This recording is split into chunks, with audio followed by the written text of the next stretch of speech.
Muito bem, galera. Vamos lá, então. Hoje nós vamos fazer 3 capítulos, tá? Mas são 3 capítulos bem curtinhos. A gente vai ver o capítulo 3, 4 e 5 do livro do Edmond Chan, Um Tipo Certo. Na semana passada, a gente viu 2 capítulos, né? Os 2 primeiros capítulos. E a gente vai finalizar, então, esse primeiro núcleo que fala sobre esses conceitos. Então, a gente trabalhou aqui os termos do que é o tipo certo, o que é um discípulo. E hoje a gente vai falar o que é discipulado, o que é discipular e o que é uma igreja discipuladora intencional. Essa primeira parte aqui do livro é sobre esses termos. Semana passada a gente já definiu esses termos do tipo certo e também do discípulo, e hoje a gente vai ampliar isso falando agora em primeiro lugar sobre o que é discipulado.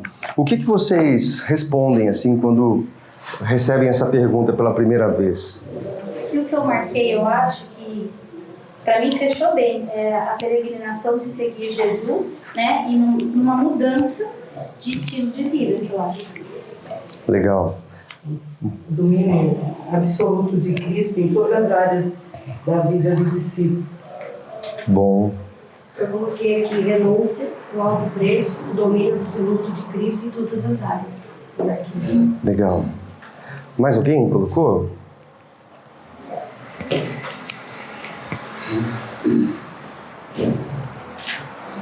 Ele coloca esse termo, né? Assim, a peregrinação de seguir Jesus. Então, ele coloca esse processo de caminhar com Jesus. Esse foi o processo de discipulado. Jesus chama aqueles homens para não apenas ir para um lugar definido ou para aprender um currículo, mas para caminhar com ele, né? Para viver com ele. Então, o discipulado tem a ver com isso, né? Tem a ver com vida, com transmissão de vida, mas com um propósito específico, né? Com um final muito específico. E esse é o ponto que a gente vai trabalhar aqui. E algo que ele coloca muito interessante é a questão do custo, né? E aí tem alguns versículos importantes. O primeiro deles, quem pode ler? Eu acho que é importante a gente ler. Lucas 14, do 25 até o 35. Quem pode ler, por favor?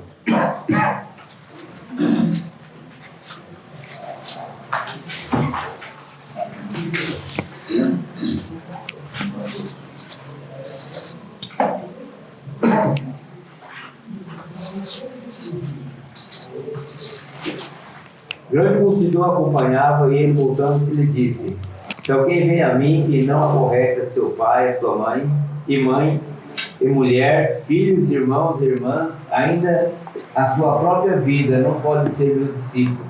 Qualquer que não tomar a sua cruz e vier após mim, não pode ser meu discípulo. Pois qual de vós, pretendendo construir uma torre, não se assenta primeiro, calcula o despejo e verificar se os meios para concluir, para não suceder que, tendo lançado os alicerces e não podendo acabar, todos os que vierem zombam dele, dizendo: este homem começou a construir e não pôde acabar. Ou qual é o rei que, indo para combater outro rei, e não se assenta primeiro para calcular se com 10.000 homens poderá enfrentar o que vem contra ele com 20.000? Caso contrário, estando o outro ainda longe, envia-lhe uma embaixada pedindo condições de paz. Assim, pois, a todo aquele que não dentre vós não renuncia a tudo quanto tem, não pode ser meu discípulo. Até o 35, né? Isso. O qual o sal é certamente bom, caso, porém, se torne insípido, como restaurar o sabor? Nem presta nem para a terra, nem mesmo para o monturo. Lança fora. Quem tem ouvido para ouvir, ouça. Muito bem. Então Jesus coloca os termos de forma muito clara aqui, né? Então ele chama esses homens para uma caminhada com ele, mas deixa claro que existe um custo do discipulado. Então não é apenas um passeio com Jesus, não é uma caminhada com Jesus. É um processo que envolve tudo. E é interessante, né, as ênfases que ele dá aqui. No verso de número 26, ele vai dizer: não pode ser meu discípulo, né? Se alguém que me segue amar pai e mãe, esposa e filhos, irmãos e irmãs, até sua própria vida mais que a mim, não pode ser meu discípulo.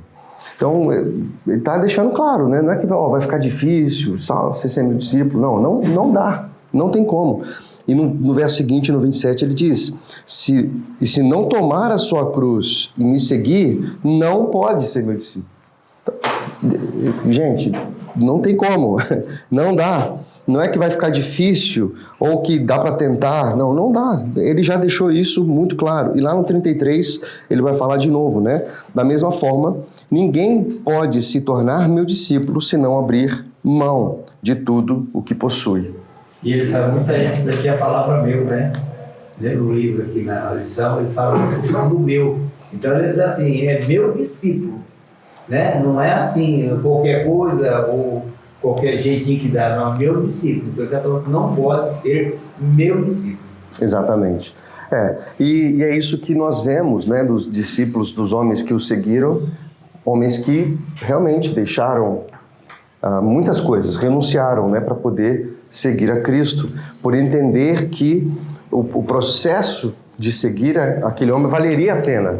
Era um processo que, como a pérola, né, que vocês estavam comentando aí, né, quando a gente encontra essa pérola de maior valor, todas as outras joias ou pedras preciosas perdem o valor diante daquela que tem mais valor, a pedra mais valiosa, né? A pedra de maior valor, a pérola de maior valor. Então é isso. Para nós, tantas vezes, a gente tem essa dificuldade, né, do desprendimento, de uma renúncia, porque a gente ainda está apegado, né, nas outras riquezas, entre aspas, né? E não tem uma revelação profunda de Deus como uma pérola de maior valor. Então a gente sempre vai querer reter, vai querer segurar ou dizer não, porque a gente ainda está apegado com outras riquezas, né? Então, quando esses homens entendem que essa é a maior riqueza, que esse tem um maior valor na eternidade, eles podem tomar essa decisão corajosa, né? De rendição absoluta. Então, ele coloca essa importância de calcular o custo, né? De calcular, como ele coloca aqui. A gente falou isso também na semana passada, né? De um rei que vai guerrear e para que ele possa ser bem sucedido, ele vai calcular como que é o tamanho do exército inimigo, qual é o tamanho do meu exército. Se o meu exército é metade do tamanho do exército do inimigo, então eu vou mandar uma carta de paz, né? Vou pedir um acordo de paz aí, porque se eu for, eu vou perder. Então, ele está dizendo isso, se a gente também não faz essa conta, não calcula esse custo e realmente põe isso na ponta do lápis, a gente vai se decepcionar no meio do caminho. E aí depois a outra reflexão que ele coloca aí é sobre um homem que vai construir uma torre, né? Ele vai calcular o custo para ele não parar no meio do caminho. É isso que a gente tem que fazer também. Será que a gente realmente está disponível para isso? Quem abriu aqui em Lucas 9, 57 a 62? Pode ler, por favor. Enquanto eles andavam pelo caminho, um homem lhe disse: eu o seguirei onde quer que o Senhor vá. Jesus lhe disse: as raposas têm toca e as aves do céu têm ninhos, mas o Filho do Homem não tem onde descansar.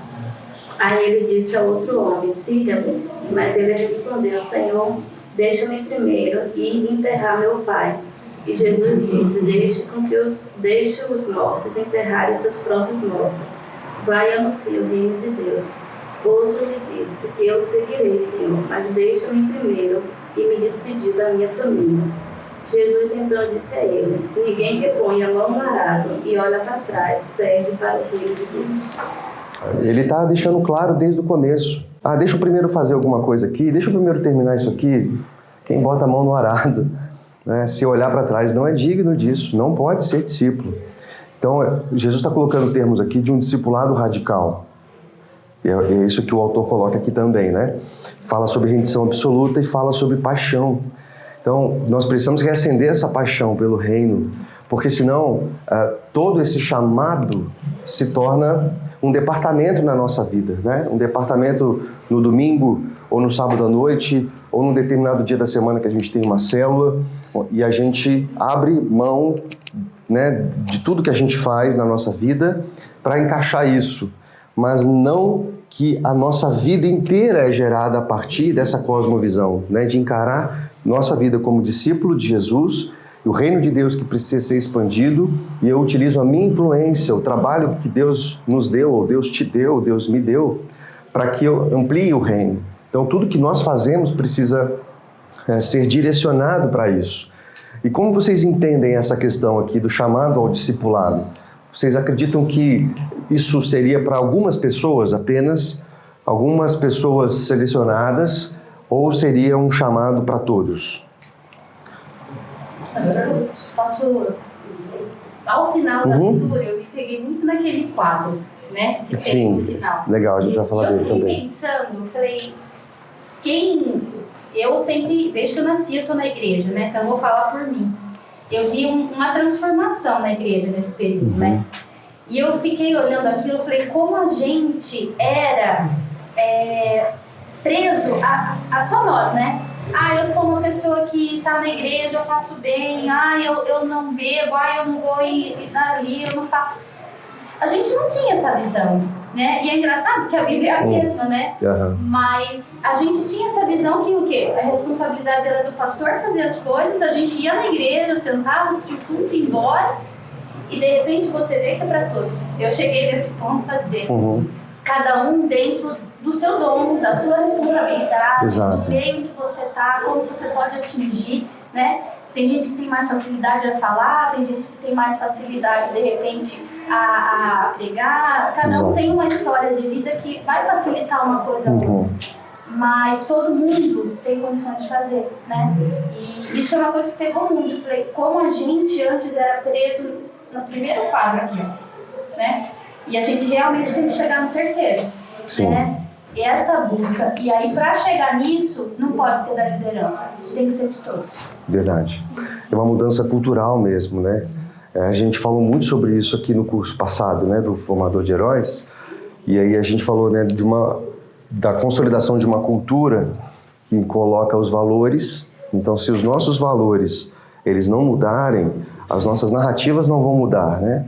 Então, a gente precisa que o Espírito Santo nos ajude, né, a realmente mudar esses valores, as narrativas vão mudar e isso consolida uma cultura diferente. Então, é uma mudança de dentro para fora, realmente. Não é algo que a gente vai falar, é assim agora. Então, começa na gente, precisa começar em nós. A gente precisa olhar para a nossa vida e procurar esse tipo de fruto, né? A gente, historicamente, está acostumado a olhar para nós e olhar para o nosso ativismo, né? O que eu estou fazendo? E aí a conta muda, e ele vai falar sobre isso também, né? A maneira de contar muda. Então, eu não estou contando quantas pessoas estão no culto apenas. A pergunta é quantos discípulos nós estamos formando. A pergunta não é quantas pessoas estão participando da escola dominical. Quantas pessoas estão num processo crescente na vida cristã. Então, quantas pessoas nós estamos multiplicando, estão assumindo responsabilidades. E esse termo da responsabilidade é interessante, né? Semana passada a gente fez uma reflexão aqui sobre a parábola dos talentos, né? E entendendo que o talento tem menos a ver com habilidade e mais a ver com responsabilidade. Então ele não deseja que apenas a gente multiplique talento, mas responsabilidade. Qual é a nossa responsabilidade com esse talento que Deus me deu? E ele espera, e ele deixa claro isso, é a questão da multiplicação, que é um termo que se repete muitas vezes, está nas entrelinhas, e a gente vai falar muito aqui sobre isso. Muito legal. Pode falar, fica à vontade. Uma palavra também que pega muito pra mim é entender que discipulado é um estilo de vida. Sim. Né? Que ele não é só uma coisa pontual que você faz no domingo, só um jeito de você fazer. Né? Então, assim, é um modo de viver. Que você vai levar por todas as áreas da sua vida. E também da forma como é a sua vida, que é diferente da vida da Nara, é diferente da vida do outro. Então, quando você está falando de forma, de formalismo, está falando de frequentar a comunidade, né? Não que essas coisas não sejam boas, mas quando você está falando só de forma, você tem um padrão. E esse padrão realmente não vai ser igual para todo mundo. Eu sou falante, tem gente que não é falante. E aí, como é que faz?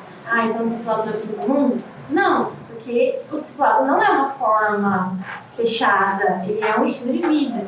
Um estilo de vida que tem seus propósitos, seus valores, tem coisas elevadas e tem o que ele significa, mas ele vai ser a forma de vida que você vai levar, parecida com Cristo.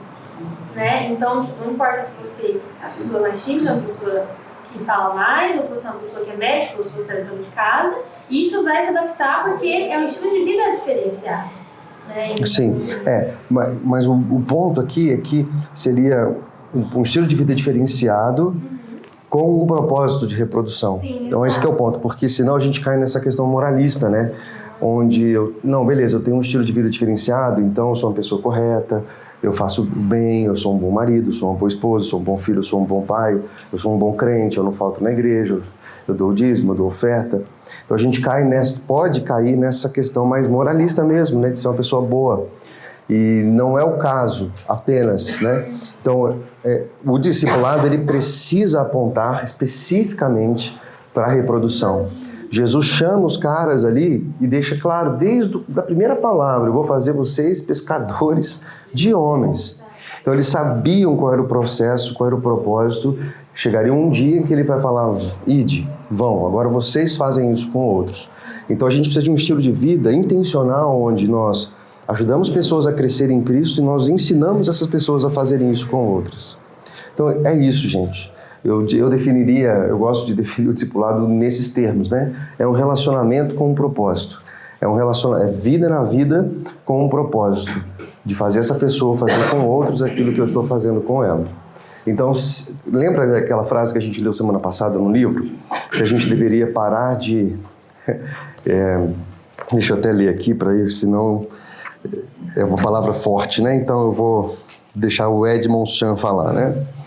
É um processo intencional de testemunhar, ensinar, treinar e transmitir novas convicções em nossa vida àqueles que as transmitirão a outros. Não podemos continuar transmitindo aos que não passam a outros. É fato que devemos ministrar às multidões, aos fracos e feridos no espírito e ajudá-los a crescer espiritualmente. Devemos também discernir com paciência e em espírito de oração, porque alguém que estamos discipulando não está se multiplicando de forma frutífera e tentar ajudar essa pessoa. No entanto, a questão é que não é sábio continuar transmitindo àqueles que não passam a outros. A não multiplicação é um não discipulado. Ele está na página 30, tá bom? Então, aqui já deixa bem claro isso, né? Se a gente está insistindo em alguém que não se posiciona em multiplicar, o Edmond Chan está falando, foi ou não, tá? Ele falou assim, larga a mão, larga a mão. É por isso que Jesus escolhe aqueles caras.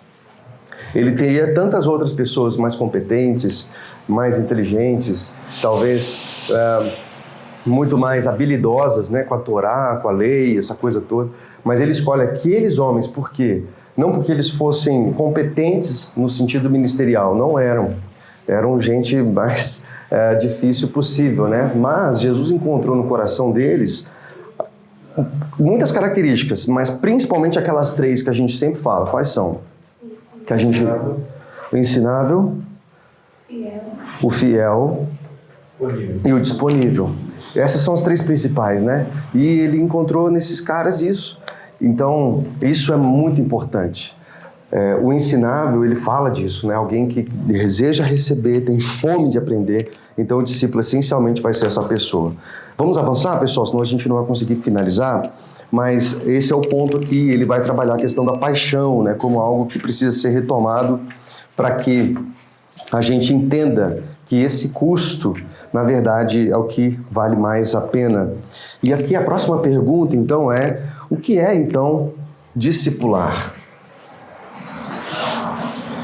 O que é?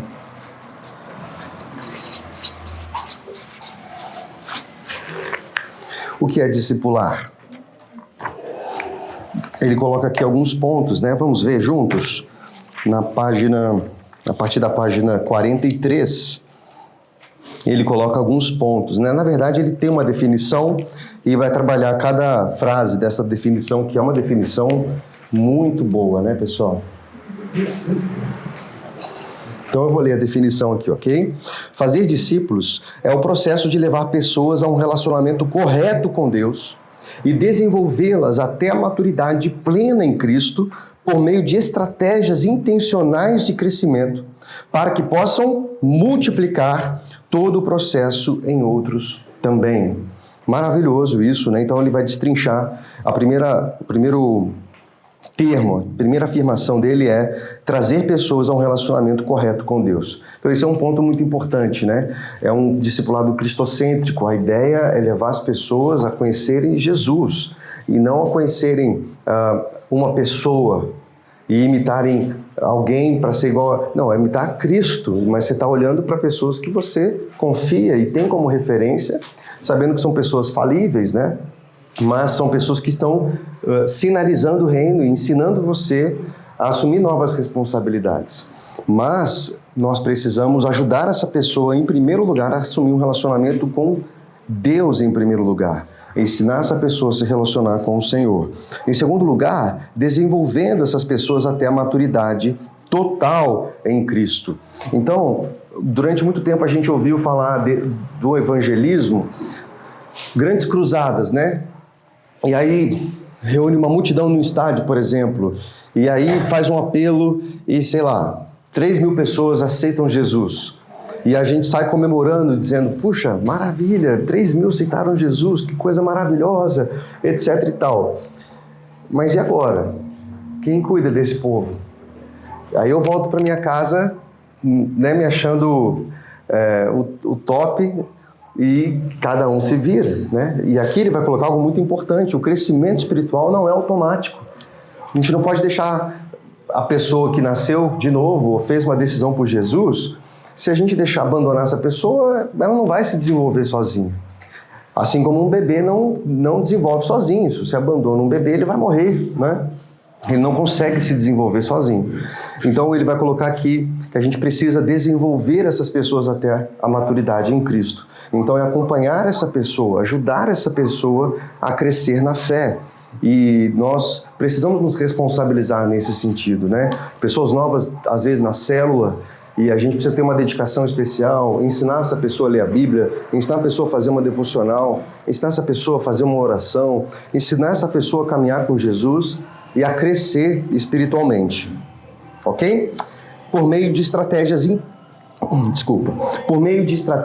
intencionais de crescimento. Então, a gente precisa realmente ser muito intencional. Hoje nós temos, por exemplo, a nossa escola dominical como um processo, né, que aponta nessa direção. Então, a gente sempre estimula os líderes de célula, né, os líderes de ministério, estimulem o seu grupo, os novos participantes da célula, a participarem da escola dominical. Estão no Descubra, vão para o Cresça, vão para o Avance, vão para o Lidere, façam cursos, por exemplo, de evangelista, a Beth está fazendo, né? Rebeca, Lara também, tem um curso de liderança transformadora, a plantação e revitalização de igrejas. Então, a gente precisa sempre apontar um novo passo para capacitação. Inclusive, uma capacitação que a gente tem anunciado aí nos grupos, né, que é o encontro do IFD, Igrejas que Intencionalmente Fazem Discípulos, que inclusive o Ed Monchan vai palestrar, né? Vai ter um vídeo dele, uma palestra dele. Então, foi prorrogado, inclusive, até terça-feira para aquela inscrição com desconto. Não deixem de fazer, tá bom? Seria legal a gente levar um grupo bem grande aqui da igreja para a gente poder participar lá, tá bom? E por último aqui, o ponto 4 é que eles possam multiplicar todo o processo em outros também. Aqui eu faço questão de ler, ok? Fazer discípulos, eu estou na página 44, no finalzinho. Fazer discípulos significa maximizar a influência por meio da multiplicação. A multiplicação espiritual é, portanto, uma das principais ênfases do fazer discípulos. Na verdade, não há sucesso sem sucessores. Se quero ver quão bem estou quanto a fazer discípulos, devo buscar pelos frutos espirituais, não apenas nas pessoas a quem estou ajudando, mas também na vida daqueles que, por sua vez, eles ajudam. Isso é multiplicação espiritual.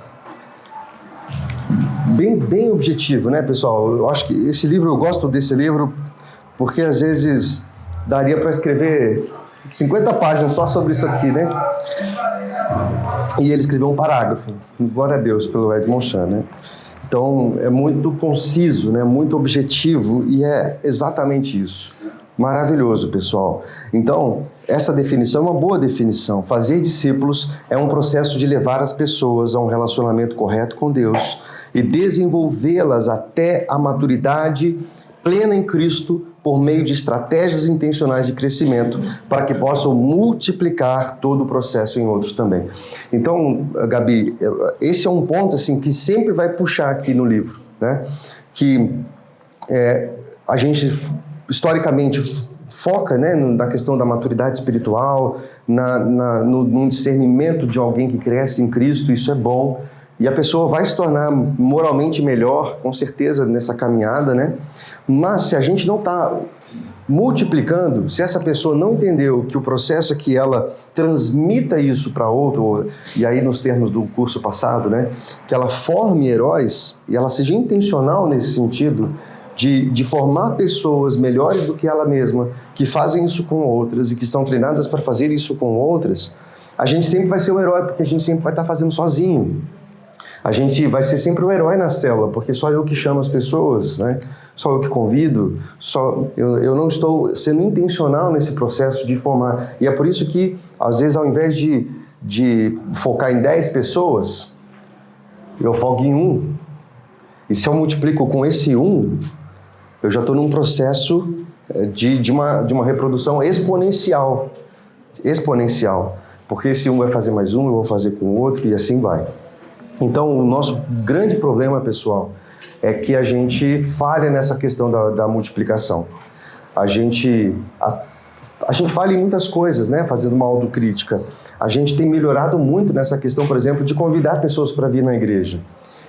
Então, a gente tem recebido mais visitantes. Isso é bom, certo? Mas, se eu só adiciono pessoas, eu não estou multiplicando. Se eu só adiciono pessoas, eu estou fazendo uma coisa boa, mas eu não estou fazendo aquilo que Jesus me mandou fazer. E eu corro um sério risco, né, de realmente estar desobedecendo, achando que é uma coisa boa, mas na verdade não é o foco, né, principal. E aí, eles vão defender muito esse conceito de igreja discipuladora intencional, tá bom? Esse conceito que a gente está falando do IFD, igrejas que intencionalmente fazem discípulos, o encontro que vai ter no final do mês agora, é muito dentro dessa perspectiva aqui de uma igreja discipuladora. Então eles têm ajudado muito as igrejas, né, a pensarem sobre isso nos mais variados ministérios dentro da igreja. E aqui esse conceito é muito importante, e a gente poderia fazer uma aula só sobre isso, né? Eu vou ter que correr aqui um pouquinho, pessoal, mas vocês fiquem à vontade para me pausar aí, ok? Fazer seu comentário, sua pergunta, fica à vontade. O primeiro ponto que ele coloca aí, de uma igreja discipuladora intencional, ela é movida por propósito. Fazer discípulos é a missão central da igreja. Então, tudo que a igreja faz, isso é uma questão cultural já. A gente não vai mais fazer eventos só pelo evento, um evento sem segmento. Como a gente já falou, né? O evento sem segmento é evento. Não tem sentido a gente... vou fazer esse evento porque sempre foi assim, sempre fizemos isso, sempre aconteceu dessa forma. E aí, qual é o sentido disso? Isso produz discípulos? Isso ajuda as pessoas a crescerem na fé, a alcançarem maturidade? Elas estão sendo inspiradas a multiplicar isso com outras? Então, o propósito é esse, a grande comissão, e a igreja discipuladora intencional, ela é movida por esse propósito.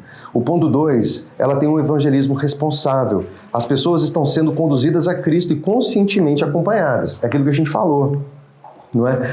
Então, para nós, não basta a gente fazer um culto evangelístico e pedir para as pessoas levantarem as mãos. Quem aceita Jesus? E a pessoa faz uma oração aceitando Jesus, e a gente encerra o culto feliz da vida, e essa galera é que se vire, se precisar nos procure, alguma coisa do gênero, né? Então, um evangelismo responsável, entender que essas pessoas precisam de pessoas mais maduras que a acompanhem, e esse é o ponto, pessoal, esse é o ponto, porque acompanhar pessoas dá trabalho, Sim ou não? Acompanhar pessoas envolve muito da gente, nosso tempo, muito o nosso lazer, né? A nossa privacidade. Então, o tempo que eu dedicaria fazendo algo para mim ou para minha família, eu preciso incluir outra pessoa. Puxa, mas por que eu vou incluir essa pessoa? Então, isso me atrapalha. Então, se eu não morro, aí volta daquele... Jesus falou, se você não nega a si mesmo, se você não está entendendo o custo disso, não tem como ser discípulo, não dá. Por isso, né? Então, parte desse pressuposto, tá?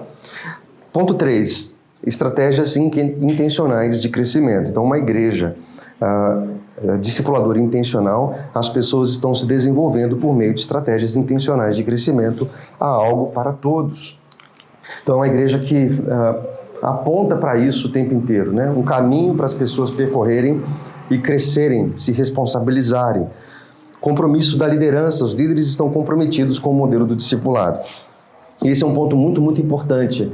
A mudança cultural, ela começa com a liderança.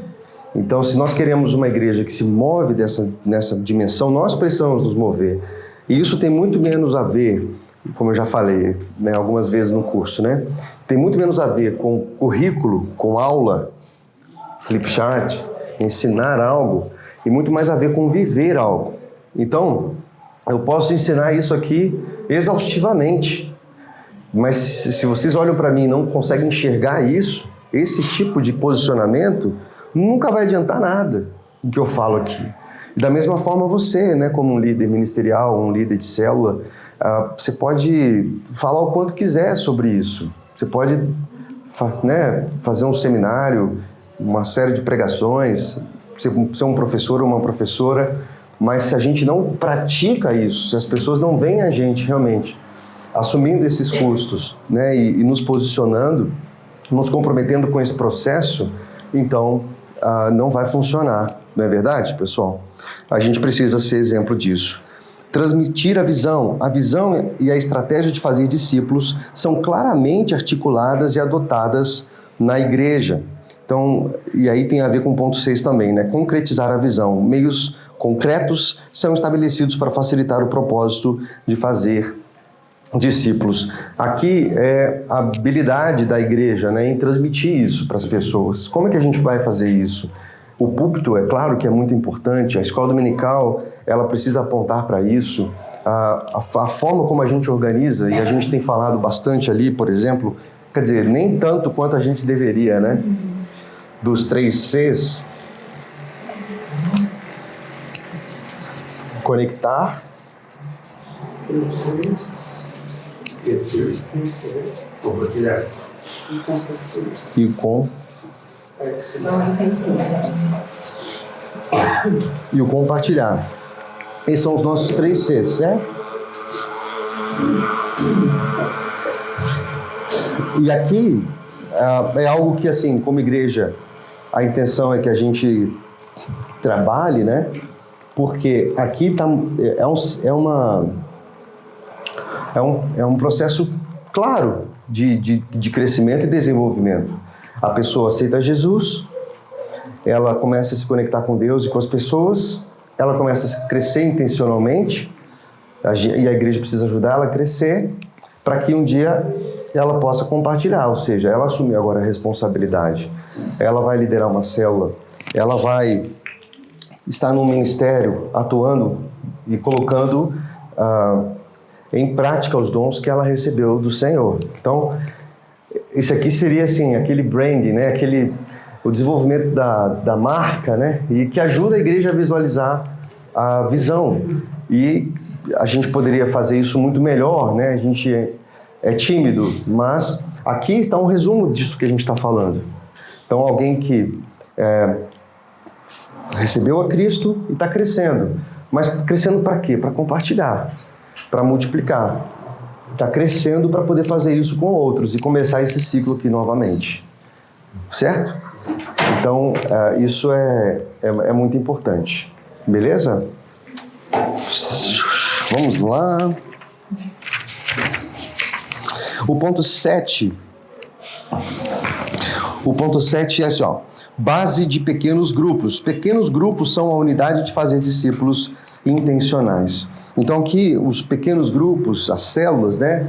Eles são então essa estratégia muito importante para fazer discípulo. É um ambiente mais propício para a gente caminhar mais perto de pessoas e a gente formar aquela pessoa, enviar aquela pessoa. Ele coloca aqui que não é só abrir pequenos grupos, não é só abrir células. Só isso não é essa visão. Jesus falou: ide fazer discípulos, né? E não ide abrir células. Ide façam células. Ide façam pequenos grupos. Não, ide façam discípulos. Mas os pequenos grupos são esse instrumento que nos ajudam a fazer isso. Porque na multidão, ou seja, no grande grupo, na igreja, no culto, a gente não tem essa oportunidade, né, de às vezes confessar um pecado, pedir uma ajuda, se posicionar, sinalizar algo que a gente precisa. E os pequenos grupos são realmente esse ambiente muito propício, né, para a gente poder desenvolver essas questões. E quando a gente perde essa percepção, pessoal, o pequeno grupo, a célula, se torna um ambiente enfadonho, né? Porque as mesmas pessoas estão ali, ninguém é desafiado, fica cozinhando ali 1 ano, 2 anos, e o que acontece? O pessoal vai desmotivando, né? O pessoal vai... Então, a pessoa está na igreja há 10 anos, 15 anos, 20 anos, e ela é participante de um pequeno grupo, e ela não se sente desafiada a ir abrir um grupo também, o que seria absolutamente fácil para essa pessoa, tranquilo, não é? Mas ela está acomodada ali. E se nós como líderes não desafiamos, não encorajamos, não incomodamos, né? A gente não envia, a gente não solta as pessoas, a gente realmente está travando as pessoas aqui, ó. As pessoas ficam travadas aqui, ó. Elas ficam só engordando ali dentro, né? Assistindo bons cultos, boas reuniões, pequeno grupo, elas ficam aqui. Elas não chegam nesse processo de compartilhar. Então a gente precisa ativar os dons dessas pessoas, impor as mãos, né? E enviar essas pessoas, encorajar essas pessoas o tempo inteiro. O nosso papel como líder é muito esse, né? Você tem potencial, eu vejo que você pode. Eu vejo que você pode expandir a sua influência. É claro que você consegue. As pessoas às vezes têm essas desculpas, né? Isso não é para mim. Eu não tenho esse dom. Eu não consigo. Mas estranho, né? Porque se é um chamado para todos nós e todo crente vai expandir a sua influência, e essa é uma boa estratégia para isso, não me convence essa fala, né? De que isso não é para mim, ou alguma coisa do gênero, sinceramente. Mas se alguém tiver um argumento melhor aí, fique à vontade. Mas, sinceramente, eu não consigo, né? Porque é uma questão simples de expandir a sua influência. A grande questão é que, às vezes, a gente não influencia mesmo, né? E aí, como desculpa, a gente diz, não, eu não gosto de célula, isso aqui não é para mim. A verdade é que eu não consigo influenciar ninguém. A verdade é que não tem ninguém querendo caminhar comigo. A gente fez, né, Beth, aqui também, com células excelentes no módulo passado. E ele falava muito disso, que célula não é reunião de oração, célula não é estudo bíblico, não é social. Claro que vai ter tudo isso dentro, mas o último bateu muito na multiplicação. Se você não multiplica, não tem o nome célula, ele vai passar a ser estudo bíblico, ele vai passar a ser reunião, né? Vai ser uma reunião de oração. Então, se a gente começa a olhar, e isso me veio muito à mente. Então, eu acho que é um processo, né? A gente escutou muita coisa lá e agora está ouvindo aqui. Se a gente não entender, a gente vai ficar preso nessa frase aqui, ó. Embora uma igreja em células possa não ser necessariamente uma igreja discipuladora, mas uma igreja discipuladora deve ser uma igreja estruturada em células para ser eficaz. Então a gente está em célula, a gente está em várias micro-reuniões sociais. Exato. Né? Então, que a gente se prenda na multiplicação, senão a gente não está cumprindo, né, o propósito desse pequeno grupo. Né? Legal, muito bom. É porque às vezes a gente acha que só o fato de ter células, é por isso que muitas igrejas se frustram nesse sentido, né? E às vezes implantam e fecham tudo, tem problema, tenta de novo, não consegue. E aí, mas porque na verdade, tá, 10 minutinhos. Mas é porque na verdade a gente está errando lá no começo, né? A gente está errando lá no princípio, porque se eu não entendi que o chamado envolve um custo, para mim vai ser penoso ter uma reunião semanal ou em alguns casos quinzenal.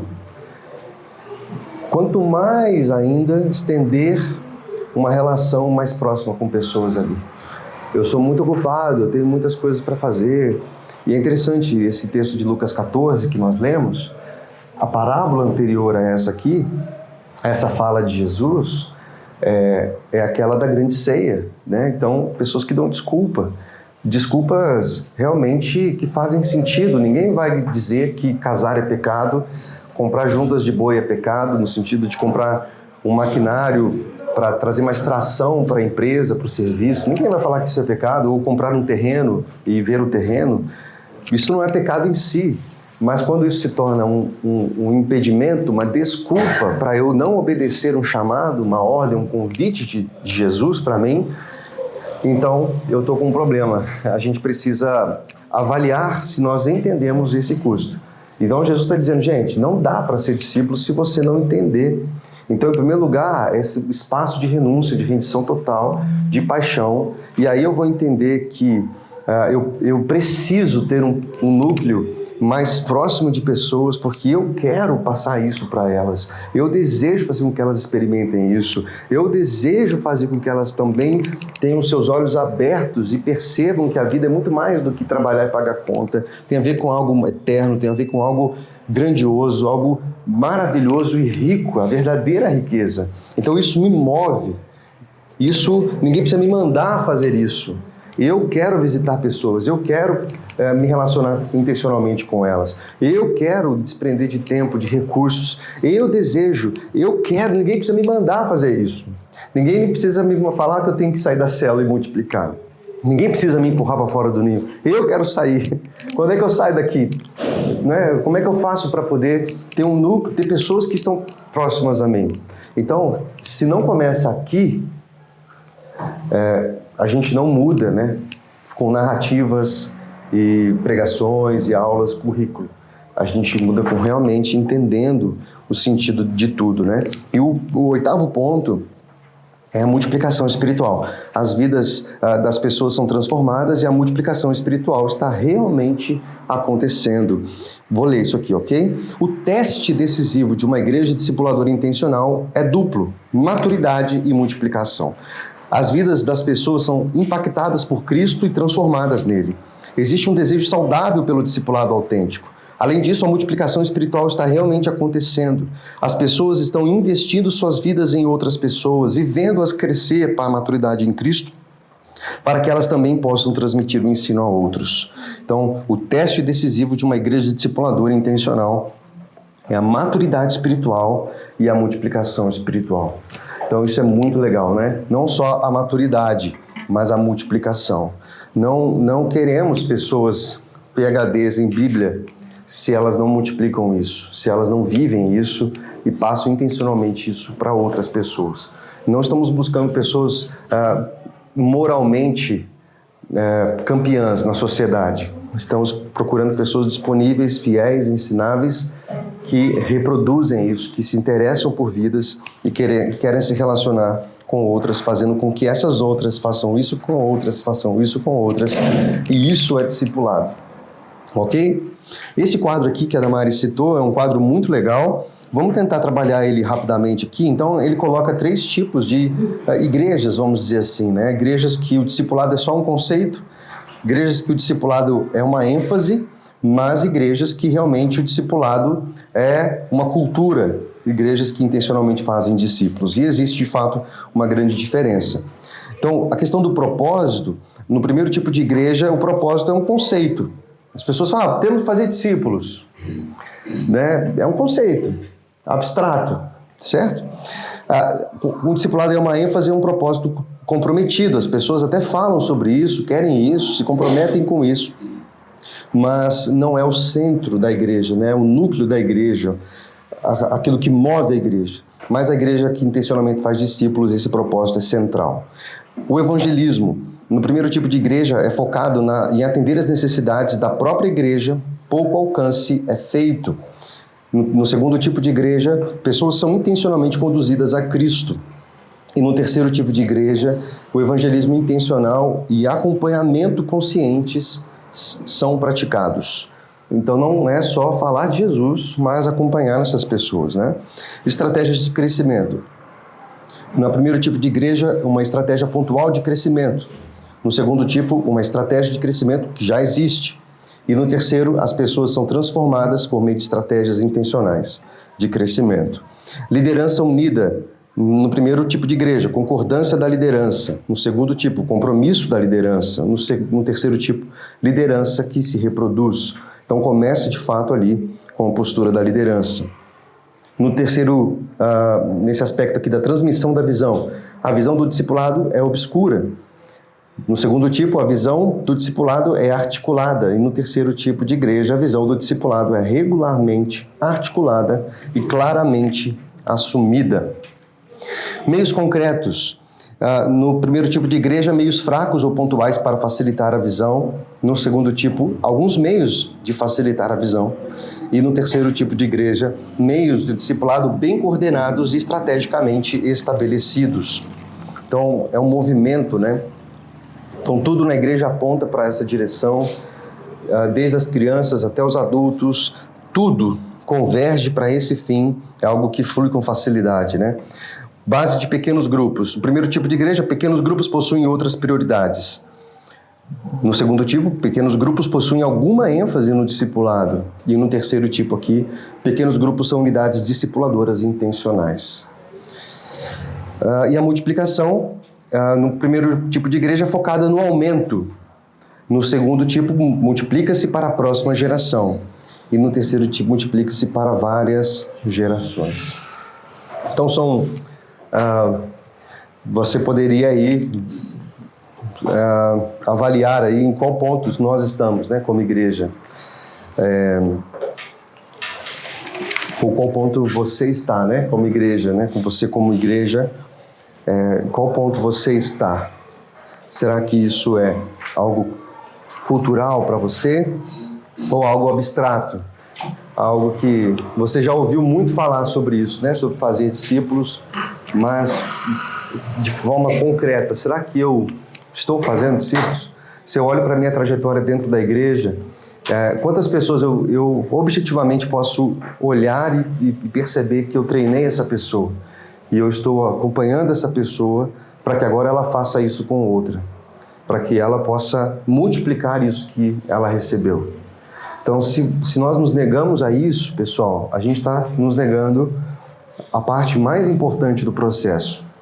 No final das contas, como a gente já falou, ele não nos chamou para organizarmos eventos e fazermos cultos. Embora isso realmente seja bom, é uma invenção humana, né? É uma invenção nossa. A gente inventou esse negócio de culto, e por melhor que seja, né? Mas a gente inventou esse modelo de ser igreja. Ele não nos chamou, e de fazer cultos, e de fazer seminários, e de fazer congressos, e de fazer um culto de manhã e um culto à noite no domingo. Vamos fazer um culto durante... Então são ferramentas que a gente usa, só que se essas ferramentas não são intencionais para formar discípulos, né, para treinar pessoas, encorajar pessoas, enviar pessoas, a gente está perdido nesse processo. Então, se nossa vida cristã está apenas envolvida num processo de fazer algo, e não de ser algo, o tipo certo, né? Mas de fazer um culto, ou de fazer um evento, ou fazer uma programação, esse é o alerta daqui, né? Isso, devemos fazer essas coisas desde que estejamos fazendo o mais importante, né? E aí a gente deixa de reclamar, né? Que às vezes está puxado, não tem tanta gente fazendo, só eu que faço. É uma coisa que a gente ouve muito, né? Então, será que a resposta não é que a gente está falhando no processo de multiplicação? Se nós somos uma igreja de, 100 pessoas, e se a gente está comprometido com o processo de reprodução espiritual, Por que nós não somos 200 pessoas depois de um determinado período, ou 400, 800, 1.600, se a gente está realmente comprometido com o discipulado e formação? Agora, é uma reflexão que a gente precisa fazer, não é? Porque se eu não consigo enxergar pessoas que estão se multiplicando a partir da minha influência, por mais tempo que eu tenha de ministério e de igreja, então é algo que a gente precisa meditar, não é verdade? Se é que a gente acredita nisso, né?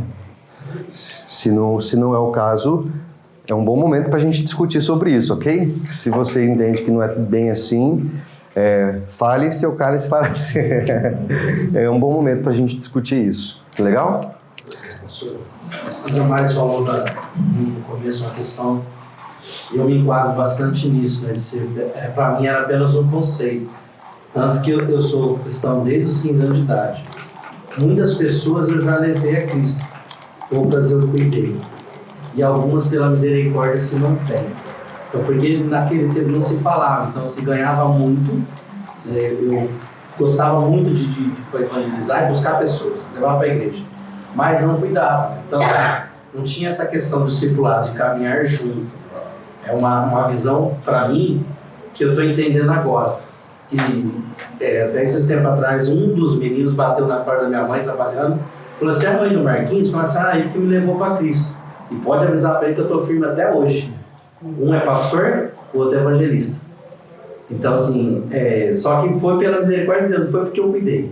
Então, se essa visão do discipulado, que é uma visão bíblica e antiga mais do que nós, já estivesse enraizado, hoje a gente teria uma qualidade melhor de cristãos. Verdade. É isso, e muda a lógica, né? Então, eu estou contando uma forma diferente, né? Então, quantas pessoas estão no culto? É uma boa pergunta, mas quantas pessoas estão servindo? Quantas pessoas estão sendo despertadas? Quantas vão permanecer? Quantas pessoas estão sendo realmente, intencionalmente cuidadas para que se reproduzam? Então, uma boa pergunta. Quantas pessoas têm na minha célula? 10. Ótimo. Mas a pergunta melhor seria: quantas pessoas eu estou realmente treinando na minha célula? Quantas pessoas estão realmente sendo intencionalmente preparadas para reproduzir isso? Porque a gente já viu isso, a gente já viu esse filme, né? Células grandes numericamente, ou igrejas boas numericamente, mas que no final das contas murcham, porque pessoas não foram treinadas, né? Pessoas não foram enviadas e encorajadas a compartilhar. Gente, nós já vimos esse filme. Acontece que a coisa enxuga, infelizmente. E aí as mesmas pessoas vão ficar cansadas, né? Porque estão sempre elas ali fazendo tudo. Eu ia comentar justamente sobre isso, que mesmo que o discipulado não seja fácil, ele é a coisa mais eficaz que existe. Porque se você fala que, não, o discipulado é muito difícil, vamos continuar do que a gente sempre fez. Então, se você não treina outros, não treinar a outros, vai ser sempre dependente de você. Né? Seja, o Vinícius é o líder do ministério, vai ser sempre só o Vinícius sozinho. Uma hora você vai falar: nossa, é tudo eu. E aí você desiste, e aí não vai ter ninguém que vai fazer no seu lugar, porque você nunca treinou ninguém. E aí, um dia você tá velho, você morre, e aí? Quem dá continuidade às coisas? Então sempre vai depender de uma pessoa só. E isso eu não acho que seja algo fácil. Agora, quando você tem o seu esforço em multiplicar quem você é e o que você se esforça para ser em uma outra pessoa, já não são mais um, agora são 2. Que vai fazer o mesmo e você continua fazendo, agora são 4. E eu acho que daí, por exemplo, no serviço do ministério, fica muito mais fácil. Sim. Então, é o mais lógico, é o mais eficaz, né? Então, por que às vezes a gente prefere fazer o mais fácil na preguiça de não discipular, sendo que no fim, as outras coisas vão se tornar mais difíceis. Ganhar vidas, seguir a grande comissão vai ser mais difícil com uma estratégia que não funciona.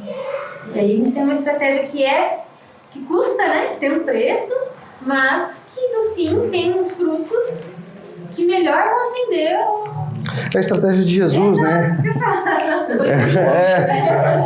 Foi Foi ele? A gente quer, enfim, foi o que Jesus fez e é o que a gente deveria fazer também, né?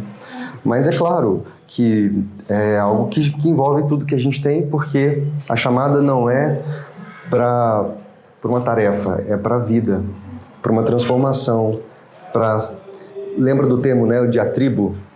Se esfregar. Então, se eu não abro a minha agenda para me esfregar, né, no sentido de contagiar outras pessoas, puxar para perto de mim, então isso aqui vai ser só um conceito. Se eu não tenho agenda para me relacionar intencionalmente com pessoas, é só um conceito. Se eu estou entendendo isso, a minha agenda está disponível para eu estar com pessoas, porque o processo de reprodução está no diatribo, no esfregar, né, no estar junto. E nos dias tão apressados que a gente vive como hoje, esse é o ponto mais alarmante, né? Esse é o ponto mais difícil, né? Abrir mão do nosso tempo, do trabalho acelerado, da família, tantas demandas, e realmente focar naquilo que deveríamos, né? Vamos orar, pessoal, e ir para lá? Pai, somos gratos a Ti por esse tempo de reflexão que tivemos. Obrigado, ó Pai, por essa primeira parte do livro tão desafiadora, por tantos ensinamentos, ó Pai, por tanto aprendizado. Oramos, ó Deus, para que o Senhor continue nos ajudando a discernir, ó Deus, a Tua vontade, a perceber, ó Deus, aquilo que precisamos mudar na nossa vida, na nossa igreja, na nossa postura, na nossa caminhada, para que possamos atender, ó Deus, a Sua expectativa a nós. Nos ajude a multiplicar, ó Pai, sermos discípulos e discípulas, ó Pai, conforme o Teu coração. Abençoa essa turma, ó Pai, que possamos perseverar nesse caminho até o final desse curso, em nome de Jesus. Amém.